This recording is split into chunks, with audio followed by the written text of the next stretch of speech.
asalaamaaleykum mbokk téléspectateur ñu ngi leen di nuyu di leen gërëm di leen sant bu baax a baax ci seen teewaay fii ci télévision nationale rawatina ci seen émission Covid 19 mbas mi tey nag sunu ganu bés bi nekk imam Mokhtar Ndiaye nekk membre bureau exécutif de l'association nationale des imams et oulémas du Sénégal tey xam ngeen ne ñoom doon def benn point de presse ngir waxtaan ak askan wi ci mbirum mbas mi nen ci dellu ci bu ci kaname mais laata loolu dañuy dem fële sa ministère de la santé ànd ci ak docteur El Hadj Mamadou Ndiaye ngir mu wax nu tey feebar bi naka la fi taxawee ci sunu réew. junni ak juróom-ñett téeméer ak juróom-ñett fukk ak juróom-ñett test yi ñu def téeméer ak juróom-ñett fukk ak juróom-benn ñoo ci positif yooyu am nañ ci. juróom-ñett fukk ak juróom-benn cas contact mooy ñu jot ci mbas mi fekk dañoo jaxasoo woon ak ñu yore doomu jàngoro ji amuñ ci benn cas bu jógee bitim réew mooy maanaam importé waaye am nañ ci téeméer ak fukk ñi nga xam ne ay cas communautaire lañu mooy ñu jot ci mbas mi fekk xamuñu fi ñu ko jëlee walla ki leen ko wàll ñooñu seen lim nii la tëddee Thiès am na ci fukk ak ñett Mbour am ci fukk juróom-ñaar ci Kaolack ak Touba. ñeent ci Dakar Plateau Mbao ak Mermoz ak Yoff ñett ci Derklé HLM Ouakam Point E Sangalkam ak Tivaouane ñaar ci Almadies Diamniadio Diourbel Guinguinéo Keur Massar Mariste Mékhé Parcelles Assainies ak Rufisque benn ci Amitié 1 Cambérène Colobane Fann Résidence Guédiawaye Gueule Tapée Kaffrine Kanel Kédougou Mamel Mbacké Médina Ngor Ouest Foire Patte d'Oie Pikine Sacré-Cœur 3 Scat Urbam Saint-Louis Thilogne ak Yaraax téeméer ak juróom-ñeent fukk malade si ñi entré woon hôpital wér nañu bés ni ki tey dinañu génn bu ci yàlla àndee ñeent fukk ak ñeent ñoo nekk réanimation fukk ak benn malade ñoo ñàkk seen bakkan bésu démb dibéer fukki fan ak juróom-ñaar ci weeru janvier bi ñu nekk ñeneen ñi des hôpital ñu ngi am tan mu doon nag situation tey bi lundi début de semaine ak docteur El Hadj Mamadou Ndiaye mu wax nu feebar bi tey naka la fi taxawee ci sunu réew duñ def nag léegi lu dul nuyu te dalal sunu gàddu bés bi di imam Mokhtar Ndiaye nekk membre bureau exécutif de l'association nationale des imams et oulémas du Sénégal oustaz ñu ngi lay nuyu imam plutôt ñu ngi lay nuyu di la dalal. Ramata noo ngi lay fay. wax dëgg yàlla di rafetlu dalal bi nga xam ne dalal nga nu ko fii ci plateau bu RTS. ci émission mbas mi. di leen nuyu di nuyu tamit mbooleem téléspectateurs yoo xam ne ñoo ngi nuyu suivre fii ci réew mi ak ci bitim réew incha allah. dëgg la kontaan lool si sa teewaay tey si émission bi ndax tey da ngay génn def benn point de presse mais balaa ñu dugg si point de presse ñu bëggoon nga wax nu ban jàngat ngeen def tey ci la nga xam ne mooy feebar bi naka la fi taxawee si sunu réew. waaw toujours situation bi comme ni mu mel rek vraiment situation bu doy waar la bu délicate la parce que tey boo gisee cas yi ni muy yokkee rawat na tey nombre de décès yi tey wax dëgg yàlla tey vraiment situation bi képp ku am xel war nga si jàngat lu bëri war nga gën a taxaw farlu ba nga xam ne tey fexe xool jéem a respecté tey mesure barrière yi nga xam ne tey autorité sanitaire réew mi tey édicté nañ ko vraiment parce que situation bi tey situation bu alarmante la bu doy waar la bu yéeme la tey si seconde vague bi nga xam ne tey noo ngi koy suivre noo ngi koy gis incha allah dëgg la imam nu def sax comme maa ngi ko doon wax si début bi da ngeen defoon tey benn point de presse jàkkaarloo ak presse bi yéen ñi nga xam ne yéen imam ouléma du Sénégal ngir waxtaan justement ak askan wi si mbirum feebar bi ndax yéen tamit tolloon na fa nga xam ne jot na xëy na ngeen waxtaan ak askan wi ngir nu gën a farlu mais balaa ñu dugg si waxtaan bi dañuy déglu tamit imam Moustapha Gueye muy seen président muy président association bi mu am ay kàddu yu mu si sànni woon. te mbas bu amaal daanaka diina da ci am kàddu comme ni ci àddina di amee kàddu waa àddina ak médecin yi ñooy wax digal ni ñu wattandiku digal leen ñu wattandiku digal leen ñu góorgóorlu digal leen ñu topp rek li nga xam ne moom la docteur yi di digle te mu jógee ci président de la république mu ñëkk koo def di gërëm kon nag ki nga xam ne mooy président Macky Sall liñ koy gërëmee sax arab dañuy wax naan la shukra ala wajib nit bu defee li ko war waruñ ko sant kay war nañ ko sant ndax am na koo xam ne li ko war defu ko kon nag ku def li la war nañ laa gërëm kon nañu gërëm président de la république El Hadji Macky Sall ci taxawaayam ci li nga xam lépp loo xam ne xew na ci réew mi muy lu neex wala lu naqari mbas mi nag mu ngi mel ni mbas yàgg naa am ci àddina waaye mbas mu mel nii nag moom mu ngi door a am ci taarix ci histoire ndax mbas daana am jamono yonent bi daana am ci jamonoy xulafaul arba saxaaba yu mag yi maa ngi ci jël sax benn mel ni mbas moo xam ne amoon na ca Cham buñ ko waxee mooy Syrie ak la ko wër ak yi demee ni ki noonu mbas moomu ba mu amee Omar ibnul Xattaab daf ne woon bu mbas amee bu kenn tukki jógee fa dem waaye bu kenn ñëw itam kon loolu boo déggee ñu ne tëj nañ ay frontière nga xam ne loolu du lu yàgg la woon fu mbas am rek dañu war a tëj bu fi kenn jógee génn dem ndax mën ngaa ko yóbbaale waaye bu ñu recevoir kenn ku bees kuy jógee feneen ndax mën nga ko indi yokk ko loolu nag li nga xam ne moom la ci imam yi di wax mooy feddali rek li nga xam ne président de la république wax na ko te digle ko ak li nga xam ne médecins yi wax nañ ko te digli ko mooy wattandiku bi ak góorgóorlu bi ak set gi ak lépp li ñu digal ñu def ko. kon nag mu doon imam Moustapha Gueye nekk président justement association nationale des imams et oulémas du Sénégal ñu ngi koy nuyu moom tamit di ko sant bu baax si kàddu yi nga xam ne sànni na ko foofu sa point de presse bi di ko ñaanal tamit wër ak gudd fan. kon nag imam Mokhtar Ndiaye ñoo ko déggandoo tey da ngeen def point de presse jàkkaarloo ak li nga xam ne mooy journaliste yi lan moo waral seen waxtaan gi tey. waaw c'est vrai tey dañu def benn point de presse. tey convier presse bi presse nationale bi internationale ñëpp tey wax dëgg yàlla ñuy rafetlu tamit teewaayu presse bi yëpp kenn desul nu def ko nag sous l'égide de sunu imam sunu njiit sunu président di Alaaji Moustapha Gueye wax dëgg yàlla parce que dem nañu ba sentir ni gis ni tey wax dëgg yàlla comme li ma la wax sànq ni situation bi tey jéggi na dayoo situation bi tey doy na waar tey il fallait tey ñun en tant que leader d'opinion en tant que tey des personnalités yoo xam ne dañuy déglu xam ne ku ci nekk tey yaa ngi yore jumaa joo xam ne bu ajjuma yaa ngi jàkkaarloog mbooloo mu macha allah vraiment nuy ay porteurs de voix tey il fallait tey nu jouer suñu rôle suñu partition tamit ci société bi il fallait tey nu toog alerter waat l'opinion parce que dañu gis ni tey malgré situation baa ngi gën a doy waar parce que tey l'heure est grave comme nu ñuy wax tey il fallait nu alerter tey opinion bi wan leen ni feebar bi mi ngi fi te mesures barrières yi nañ ko gën a respecter parce que tamit tey kenn dégluwul kenn ki ñuy déglu tey mooy autorité sanitaire yi tey mesures yi ñu jox les mesures barrières tey il faut absolument tey ñu respecter ko pour nu mën a génn ci situation bi comme vaccin amagul noo ngi nekk ci waxu vaccin ñëwagul li fi nekk mooy ñu respecter les mesures barrières donc tey loolu la ñu convier woon presse bi pour vraiment alerter durcir le ton encore comme ñu koy waxee wax ak ñoom pour nu mën a respecter mesures yi surtout nag si lieu de culte yi comme ñun mooy suñu domaine loolu laa la bëggoon wax sax ndax yéen yaa ngi ko doon wax ni ñaa ngi leen wuyu si mosquée yi maanaam si jàkk yi te xam ne ne yéen macha allah xëy na ku ma déglu ku ñëw vendredi foofu julli si dina gën a déglu yow li nga koy wax plutôt que man li ma koy wax est-ce que yéen tamit xam nga waxoon neen tëjoon neen fi jàkk yeeg yooyu ñu ubbiwaat mais mu àndoon ak mesure barrière est-ce que yéen a ngi si ba léegi waaw ba léegi ba nu tëjee ba nu ubbee nag wax dëgg yàlla noo ngi respecter mesures barrières yi noo ngi def suñu kéem te lay kàttan vraiment di passer communication bi pour nu mën a respecter les mesures d'ailleurs tey ci point de presse wax nañu sax bien que jàkka yi noo ngi respecter am na yoo xam ne ba tey xaw nañu relâché tuuti mais tey dañ leen gën a woo ñoom ñëpp mosquée Sénégal yëpp tey ñi nga xam ne ñoo ngi ñuy jiit ñoo ngi ñuy déglu di imam ulama yi ci réew mi yëpp parce que association bi tamit dafa ëmb association nationale des imams et oulémas du Sénégal tey kaddu yu ñu yëkkati ci conférence de presse bi imam Moustapha Gueye yëkkati ko di al imam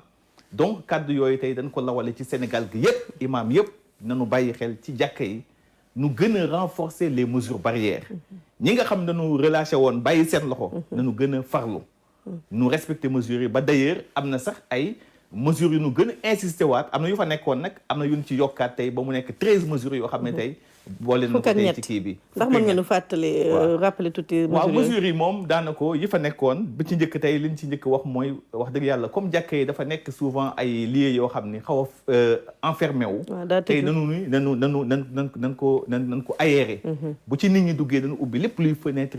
di bunt nu ubbi leen mu mën am aération. dëgg la loolu mesure boobu jël nañ ko ci. jël nañ ci aussi désinfecté tamit régulièrement mosquée yi. service d'hygiène ngi fi. boo ko woowee dina ñëw. boo mosquée bu ko mën a contacter tey. service d'hygiène pare na pour ñëw désinfecter la sa mosquée. très bien yooyu tamit ay mesures yu ñu jël la surtout aussi tamit gel bi nañ koy respecté. gel hydroalcoolique bi ñu teg ci bunt bi ku ñëw laal ko. parce que fu nit ñi di daje moom foofu il faut ñu jël ay mesures. boole aussi mesure bu am solo jël nañ ko fa mooy tey jàkka yi da nga doon gis muy am ay place ay toilettes. am place su jàppukaay. waaw léegi yooyu dañ ko fermer. ah oui durant Covid bi dañ ko tëj kuy waaj na waaje këram ñëw. d'accord ku waaj na waaj sa kër nga soogay ñëw. mais léegi yooyu dañ ko fermer parce que yooyu tamit mën na indi ay situation yoo xam ne yu ñuy yóbbee ci ay musiba. boole aussi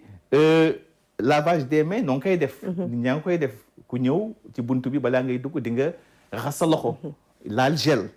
mais ak surtout nag ak thermoflash bi. waaw prise température yi nu koy bàyyi xel ci jàkka yi.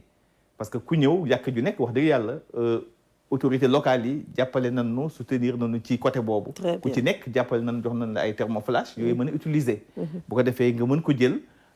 tester température ñu fay dugg bu fekkee température am dafa élevé. nu arrêté ko xool fu mu woote nu jéem a xool naka dañ ko mën lijjantee bañ balaa muy dugg ci jàkka ji surtout nag port masque bi. waaw masque yi moom duñ ci négocier moom. moom kuy dugg ci jàkka yi actuellement na nga takk masque. kon dañuy jullee ak masque yi. waaw dañ koy jullee. waaw dañ koy jullee en plus aussi tapis yi. tey la woon nekkatul parce que jàkk yi moquette bu mag la moquette boo xam ñëpp koy bokk. léegi situation Covid bi li mu exigé mooy ku nekk booy ñëw nga indaale sa sijaada. lal julli boo jullee ba noppi yóbbu sa sijaada dem. loolu bokk na ci mesures yi nga xam ne jël nañ ko fa. ak distanciation bi aussi. d'accord parce que distanciation bi dañu wax 1m50. parce que gis nañ si relâchement temps yee passé yëpp jàkk yi xëy na commencé woon di tàncaloo. ñenn ngi sax xëy na 1m50 bi duñ ko matal di laaj di wax ni parce que problème bi moo doon problème mu distance. ndax jàkk yi dafa xat mais vraiment tey dañu insister ci mesure boobu distance bi na am. 1m50 au minimum nu def ko parce que lu ci am solo la. mais aussi parce que ay sénégalais la ñu dañu tàmm tàncaloo. nuyoo ba noppi saafu ante joxante loxo. yooyu aussi mesure la yoo xam ne tey jël nañ ko fa du ne wax dëgg yàlla situation Covid bi tey jàngal nañu lu bëri Sénégal yaa ngi koy miin sax ci bañ ci joxee di loxo tey accolade yooyu yëpp tey mën na ñàkk bu du jullee ba noppi asalaamaaleykum doy na sëkk président sànq wax na ko Alaaji Moustapha Gueye insisté na ci wax dëgg yàlla yooyu yu ñu tàmmoon yëpp tey situation moo ñëw donc situation bu ñëwee nag fokk nu jël tam ay mesures exceptionnelles aussi d'accord ak surtout tamit fexe tamit bu nu jullee ba noppi tamit bañ a ci toog ci jàkka yi d'accord nanu gaaw parce que éviter rassemblement bi yooyu yëpp tey ay mesures la yoo xam ne jël nañ ko fa incha allah insister nag wax dëgg yàlla trop ci opinion bi pour nu bàyyi xel mesures yi nga xam ne jël nañ ko tey kon da ngeen def tamit ay waxtaan ak askan wi waaw léegi daanu gën a yaatal waxtaan bi imam bu nekk tey boo demee sa jàkka jéem a tas information boobu ci xutba yi gën leen sensibiliser wax dëgg yàlla wan leen ni feebar bi mi ngi fi d'accord mais imam tam insisté na ci benn point bu am solo mooy tey ñi nga xam ne tey dañu bàyyeeku lool ba xëy na sax dem di nier l'existence su feebar bi tey nee na ñooñu nañu delloo si seen xel bu xam ne tey ji wax dëgg ku xool rawatina semaine bii rek décompté nañu presque plus de 50 de morts donc yooyu nu bàyyi ci xel xam ne wax dëgg yàlla feebar baa ngi fi li ñu si mën a sauver mooy ñu respecter les mesures barrières édictées par les autorités sanitaires. ñu continuer waxtaan gi sax si li nga tudd léegi mooy ñi nga xam dañ si ñàkk seen bakkan si biirum mbas mi ñu gis ne tamit yéen jàkk yi nag xam nga comme doom jullit moom am la xam ne du nu nangu nu denc ko te fekk deful ñu ko sang bi nu bëggoon nga wax nu tuuti si bain mortuaire boobu ndax am na ay dispositifs yi ba nga xam ne tere ngeen ko pour aar ñi nga xam ne ñooy nekk si bain boobu. waaw bi mbas mi tàmbalee moom dañu nii léegi comme dañ daan recevoir ay corps ci jàkka yi ci morgue yi parce que jàkka joo gis Sénégal xëy na léegi am na morgue donc dañ daan recevoir ay corps léegi bi affaire bi amee dañ ni léegi comme situation pandémie bi xew na ku amati décès nu fermer morgue jàkka yi ku amati na ko yóbbu bàyyi hôpital moo xam Covid la moo xam du Covid na ko bàyyi hôpital mais temps yi nii gis nañu tam mu am benn relâchement bu ci amaat tey noo ngi indi corps yi mais nous à notre niveau daanu jël précaution ba ku ñëw ci ku fa indi néew aussi daanu xool certificat genre de mort bi xam lan moo ko kile bu fekkee du Covid nu recevoir que mais toujours même bu ñuy def bain mortuaire bi aussi dañuy respecter tey benn protocole boo xam ne mi ngi fa. c'est vrai Covid bi comme ni nga ko gisee ñi décédé ci Covid bi ni Croix-Rouge service d'hygiène di ko encadrer protocole boobu même au niveau des mosquées ñi nga xam ne sax du Covid tey dañu gën a insister tey ci mesures yooyu ñu respecter ko aussi. yéen da ngeen di am équipement bu ngeen di def. effectivement ñi dañuy am ay équipement bu xam ne kii def toilette mortuaire moom lay sol. day am gant am masque jël précaution yi parce que aussi morgue dafa nekk loo xam ne lié la boo xam ne boo ci mosul dugg xëy na ak produit éther bi alcool bi tout ça donc du ñëpp ko mën supporter donc surtout nag rawatina période Covid bi donc il faut nit ki tamit équipé wu ba nga xam ne yàlla dina ko mën a musal incha allah ci yi nga xam ne xëy na ay feebar la wala yu demee noonu incha allah. imam nag waxtu baa ngi ñuy dab nag ndeysaan macha allah mais lan nga mën a dénk tey askan wi. si waaw li may dénk askan bi rek mooy nu gën a góorgóorlu xam ni wax dëgg yàlla feebar baa ngi fi nu gën a góorgóorlu ci respecter mesures barrières yi masques yi distanciation yi moytu foule yi rassemblement yi xew yi tamit parce que ay Sénégalais la dañu bëgg xew kon xew yi tey wax dëgg yàlla parce que autorité yi tey bu ñuy wax président de la république tey appel bu mu lancé mooy nanu jàppalante ci mbir mi ci mbas mi nu xeex ko ñu ñëpp te xeex bi mooy nu respecter les mesures buñ ko respecter rek yàlla mën nañu suturaal ba takk yéen nañ koy réglementé takk yi noo ngi koy réglementé léegi takk yi ku ci wax takk léegi dana naan wax dëgg yàlla na nga limiter nombre bi parce que takk moom tey soxlaatul foule di ñëw bu amee kilifa yi kilifa ku góor kilifa ku jigéen ki seede yi ñaari seede ci wàll wu nekk imam toog mën nañu def distance nu mayee ko mu jeex takk kenn bañ fa toog di wax donc yooyu yëpp wax dëgg yàlla noo ngi lancé appel population bi pour nu bàyyi ci xel may profité aussi di sant encore association bi des imams oulémas du Sénégal parce que tey mën nañu délégué pour ma ñëw porter parole bi kon fu mu nekk na ngeen engagé wu vraiment pour dañu engagé wu tey ci lutte bi wax dëgg yàlla dañ ci engagé wu bu baax sax gën a takku tam pour vraiment alerter waat l'opinion pour nu bàyyi xel ci mbir mi incha allah.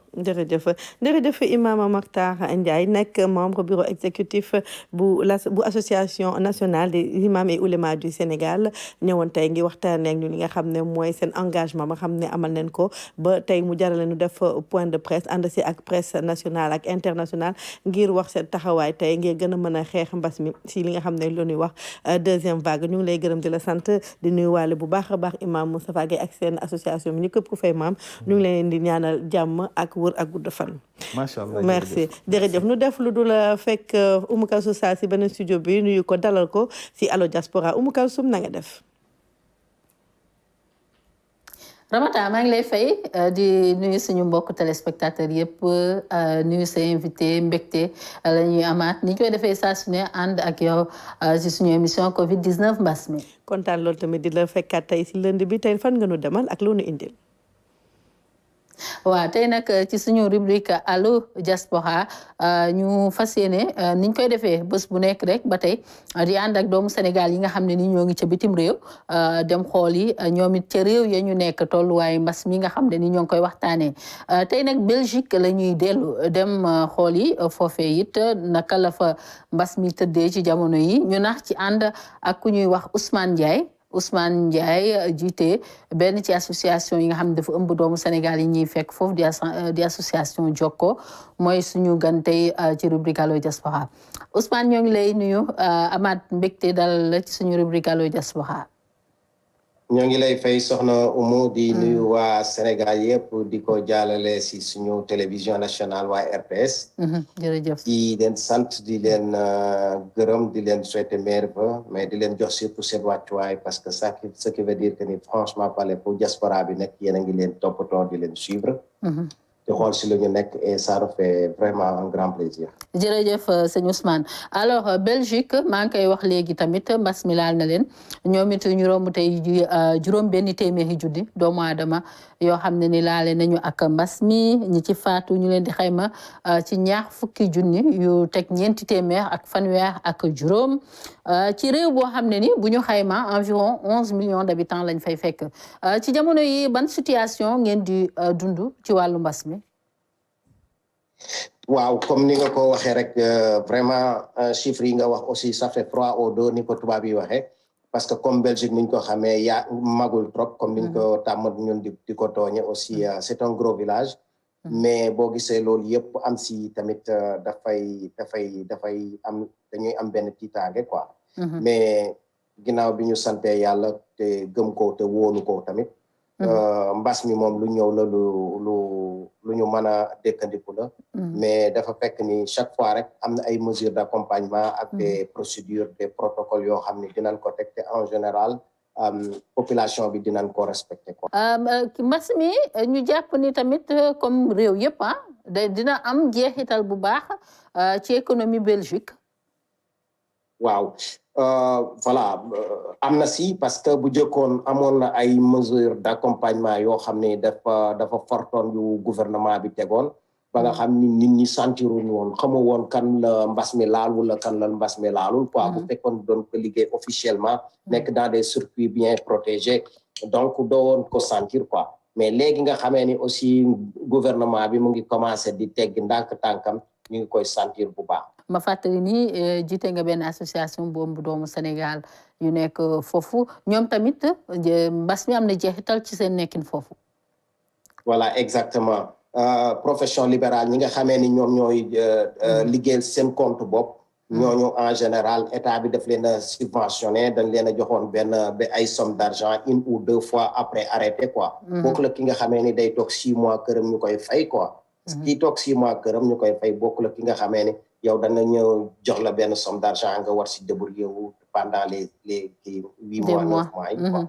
quant à aussi suñu association bi comme ni ko yeneen association yi defee aussi ñi nga xamee ne xam nañu suñu population lan mbas bi xaw na leen a jàpp xaw na leen a laal lépp lu ñu si man dinañ leen taxawu si sutura quoi. kon nag Ousmane Ndiaye ñoo ngi lay gërëm amoon nañu tey ji mbégte ànd ak yow ci suñu émission Covid-19 mbas mi. merci beaucoup maa ngi leen di gërëm di leen sant di nuyu waa Sénégal yëpp et puis di ñu souhaiter que ni année bi aussi na nekk année bu dàq année passée quoi. amiin jërëjëf di leen ko ñaanal yéen tamit sénégalais yi ñuy fekk foofee ci réew moomu Ramata tey ñu delluwaatoon ca Belgique ànd ak Ousmane Ndiaye muñ doon wax rek tolluwaay mbas mi ci jamono yi nga xam ne ni daanaka réew yëpp mbas mi sonalaat na leen Belgique tamit ma fàttali ni ñoom it tàmbali nañ vaccination bi ci décembre tey jii ñu ne li ñu vacciné romb na juróom-ñeent fukki junni doomu aadama ñoo xam ne déjà jot nañu vaccin boobu kon Ramata tey li lañ leen andiloon ci seen rubrique Allo Diaspora di leen jox rendez-vous ëllëg incha allah. jërëjëf Oumou Kalsoum Sall ñu ngi lay gërëm di la sant di gërëm sa gan bi nga xam ne mu ngi dëkk ba Belgique di nuyuwaale tous les Sénégalais yi nga xam ne ñu ngi foofu sa Belgique ak de la diaspora saa su nekk ñu leen di bàyyi xel bu baax a baax ndax mbas mi nga xam ne ñëpp a ngi koy dund gu metti fu mu nekk ni kon nag ñu dalal Fatoumata Savané Sallé Fatoumata na nga def. Ramata maa ngi lay fay di nuyu ñëpp ñi nga xam ne ñu ngi seetaan. alors yow mi di def le tour du monde gis nga kii Oumou Kalsoum mu ngi dem tey Belgique loolu si mën a wax. waaw Belgique ñoom ni ñuy dundee li nga xam ni mooy deuxième vague wala ñenn ñi troisième vague ñoom itam noonu lañ koy dundee ñu nekk ci li nga xam ni rek yokkute lañ ci nemmeeku fan yi plus de 4% depuis quelque temps ndax duñu wàcc li nga xam ni rek mooy aux environs de 2000 cas par jour mais tey tane na parce que 1630 la ñu enregistré en 24 heures Belgique nag tey jii ñuy wax ak yow ñu ngi ci 678 839 cas am la nga xam ni mooy 20 435 décès Belgique nag ñu mën a jàpp ni ñoom itam commencé nañu la nga xam ni moom mooy vaccin bi te it li ñu gis également mooy ni que ñoom itam gis nañu benn variant bu bees boo xamante ne dañu ne foofu lañ ko gisee ci ñoom. ah bon mais kon naka la fi taxaw ci àdduna parce que yaa ngi may wax ne fan yëpp ci àdduna bi am na variant yoo xam ne gis nañ leen tamit ci àdduna gi. déjà tey ci lim gi fu ñu ci toll. waaw lim bi nag mi ngi wéy di yokk egg nañu la nga xam ni rek mooy ba léegi 95 millions yi 179 173 cas foofu laa toll ñu def tey li nga xamante ne mooy 435 125 cas en 24 heures li nga xam ni également mooy ñi nga xam ni faj nañ leen toll nañu ci 285 925 personnes en 24 heures ñi ñu faj au total toll nañ ci 52 millions 456 617 personnes. Les derniers chiffres sont bien que nag les derniers chiffres yi mi ngi noonu kon ñu gis ne egg nañu ba léegi 95 millions 435 122 cas kon ñi nga xamante ne tane nañu 55,4% la ñi ngi ko doon wax 56% yi dañ ko wàcc fan yi donc lii la ñu faj ci ay nit mu mel ni rek bu ñu xoolee li nga xam ni mooy nit àdduna bi taxawee mbas mi dafay yokk limam bis bu nekk. dëgg la mu ngi yokk bés bu nekk lim ngam te mu jaaxaan torop nit ñi nu bëgg nga wax ne tey fan nga taxaw. waaw tey dama taxaw d'abord ci li nga xam ne àdduna noonu la songee li nga xam ne mooy mbas mi ak li nga xam ne mooy vaccination yu bees yi ndax nag jàpp nañ ne fu mu nekk nii lu toll ci 40 millions de personnes wala boog mu ëpp ko jot nañu li nga xamante ne mooy seen première dose boo xam ne administré nañ leen ko loolu itam wane ne ñii buñ dee daw mu mel ni comme dañ ci course ñee moom ñi ngi dem nànk-nànk ñeneen ñi moom jotaguñ ci sax kon loolu moo tax ñu mën a jàpp ne rek lu toll ci 60 pays am nañu li nga xamante ne mooy vaccin bi ci biir 196 pays yi nga xamante ne ñoo nekk si biir àdduna mu mel ni kon buñ ko dee xayma 2/3 de la population mondiale commencé nañu jot li nga xam ni mooy vaccin bi waaye dafa am fukki dëkk ak benn rek boo xamante ne ñoom ñoo jël 90% des doses kon mu mel ni ñi nga xam ne ñoo ëpp doole jamono ji ci àdduna bi ñu ngi wane seen bopp ci commande ak li nga xam ni moom mooy vaccin yi ñu yore ci seen réew. xam nga moom feebar ba mu duggee dañu teel a wax ne ak mbir mi guerre la. kon nag guerre la noonu boo si faju bi tamit noonu la ñuy wane ku nekk sa bopp di naan yàlla rek yàlla dimbali ñëpp nga nu mën si génn si jàmm ak salaam nu ñëw waxee na si Afrique fan lañ si toll tey. waaw mën nañu ñu ñëw Afrique mais Ramata dama am benn information peut-être balaa ñuy génn ci àdduna rek mooy Russie mi nga xamante ne tey dafa commencé vacciner ay population yi nga xam ne ci capitale ba la ñu nekk 190 000 mais ñu fàtte ne Moscou 12 millions de personnes la am si biir capitale mais tey 190 000 vacciné lañ te tey lañ ko démarré pour wax ne rek ñoom fu mu nekk ni dañu bëgg Moscou nga xam ne mooy capitale bi balaa kenn di am ñoom ñëpp ñu immuniser leen loolu mooy seen projet mooy seen vaccin local voilà mooy seen vaccin local bi nga xam ne moom la ñu jël. d'accord ñu ñëw Afrique. waaw tey nag moom ñun sunu lim egg na 3 266 725 cas ñi nga xamante ne ñi ngi sous traitement toll nañ ci 507 290 ñi ñu faj également takku nañu lool 2 680 401 personnes la ñu faj ñi nga xamante ne ñoo décédé toll nañ ci 79 034 personnes ñoom ñoo ñàkk seen bakkan di wéy nag di wax rek ni que Afrique du Sud moom moo jiitu ci lim bi nekk nag li nga xam ne moo yor 41% ci cas yi nga xam ne ñoo nekk si biir continent bi ginnaaw moom Maroc moo ci topp am 460 144 cas Nigéria itam bokk na ci ñi nga xam ne egg nañu 100 cas jamono ji ak Tunisie Éthiopie ak Algérie ñoom daal ñooy réew yi nga xam ni ñoom ñoo ëpp ci cas ci biir continent bi. Afrique fu ñu toll si vaccination bi. waaw vaccination bi loolu laay bëgg wax léegi li ñu gis mooy ni que pays yi nga xamante ne dañoo ŋànk Afrique fu mu nekk ni dañu ne balaa ñuy sori di wax ne fu nekk dañu war a taxaw xaar ndimbal faaw ñëpp manko jamono ji maanaam gouvernement Afrique yëpp manko def benn say bu ko defee ñu xam ci lan la ñu war a dugg ak nan lañ ko war a doxee loolu nag mooy li nga xamante ne moom la ñu teg waa OMS également di ko appuyer ne rek bu ñu taxaw di xaar lu ne ñu dëgg ci maanaam ñu des ci ginnaaw par yenn saay faaw ñu nit itam ñu jël ay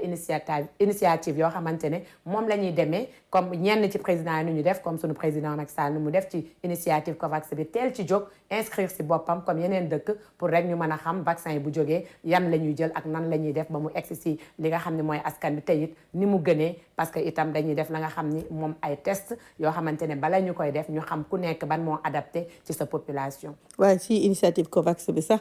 Union européenne am na nouvelle bu neex bu mu indi. waaw yaa ngi ma ko doon wax sànq ñu ngi ci doon waxtaan muy loo xam ne rek toll na ci 556 milliards 450 millions boo xamante ne indi nañ ko de francs CFA ma tax nag ba loolu dañ ko indi pour mën a jàppale ña nga xamante ne xam nañ ne seen loxo jotul seen ginnaaw mais du ñëpp ndax am na ñoo xam ne dañu def déjà seen précommande kon ñooñu xëy na dañ leen di yokkal rek mais kenn mayu leen donc loolu itam doon loo xamante ne Europe waxoon na ko maanaam team Europe bi nga xam ne moom moo def loolu tey Royaume-Uni moo ko jiite woon wax ne rek faaw ñëpp dugal seen loxo ba ñëpp tolloo ci li nga xam ne mooy vaccin bi parce que waruñoo def la nga xam ne rek mooy discrimination même bu nekkee ci wàllu am réew doon. muy lu am solo ñu ñëw si sunu Sénégal les cas du jour Sénégal fu ñu si toll. waaw naka la répartir waaw. cas du jour yi nag xam naa ni li ci ëpp rek Ndakaaru lay doon. parce que nag Dakar saa su nekk ñu gis ne moom moo ëpp ay cas tey comme d'habitude 122 cas la am wala boog ñu wax ci li nga xam ne mooy région de Dakar globalement tey ñun toll nañu ci li nga xamante ne boo xoolee Dakar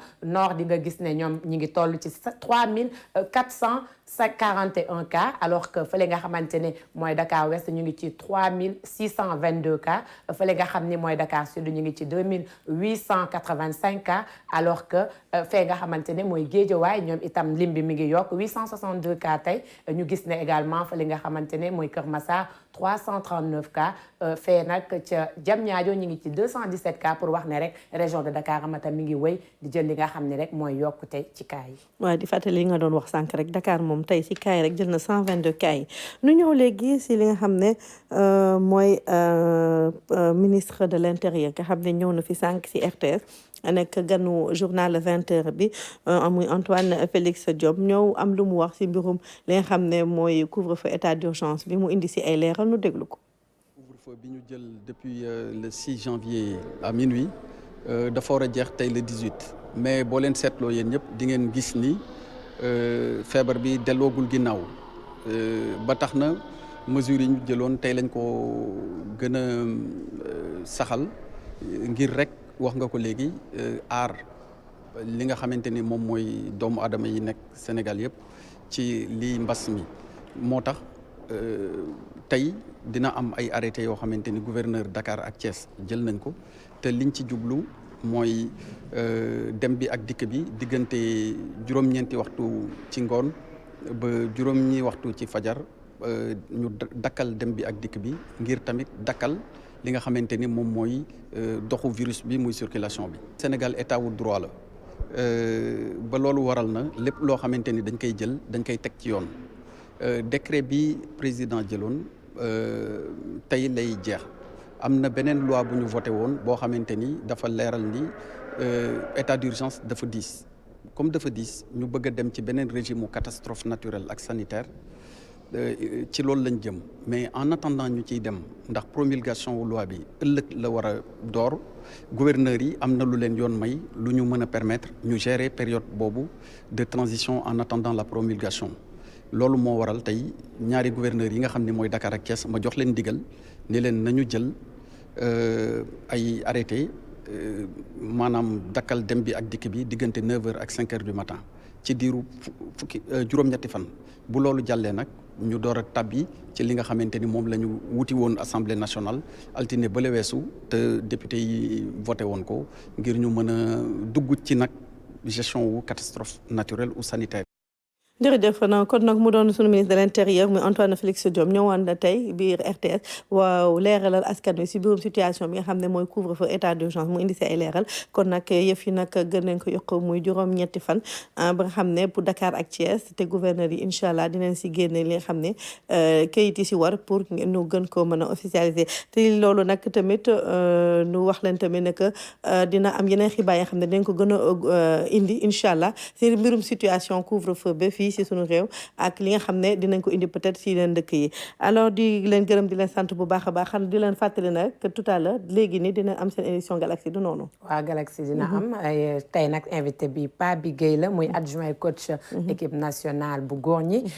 moom nag dina ñëw ci li nga xam ni rek mooy deuxième fenêtre bi nga xam ne éliminatoire la ci wàllu afro basket bu 2021 bi ci Rwanda donc dina si waxtaan ak Thierno Dramé ak Ibrahima Mboup dinañ wax également ci saison bi ñu dëgmal national 1 bi te it football itam dina ci am ak CHAN bi nga xam ni ñu ngi koy wane temps yi donc dina am li nga xam ne rek mooy résultat yi am résumé yi léegi lay doon ak El Hadj Thierno Dramé ak Ibrahima Mboup jërëjëf Fatoumata Savané Saleh di gëm Oumou Kalsoum Sa sunu coordonnateur du jour Moussa Mané sunu réalisatrice du jour Awassil Makta Kassé à la caméra Nicole au son Sireta à la technique di gërëm ñëpp nga xam ne ñu ngi seetaan fii ci télévision nationale di gërëm encore une fois toute la population sénégalaise di leen ñaanal guddi jàmm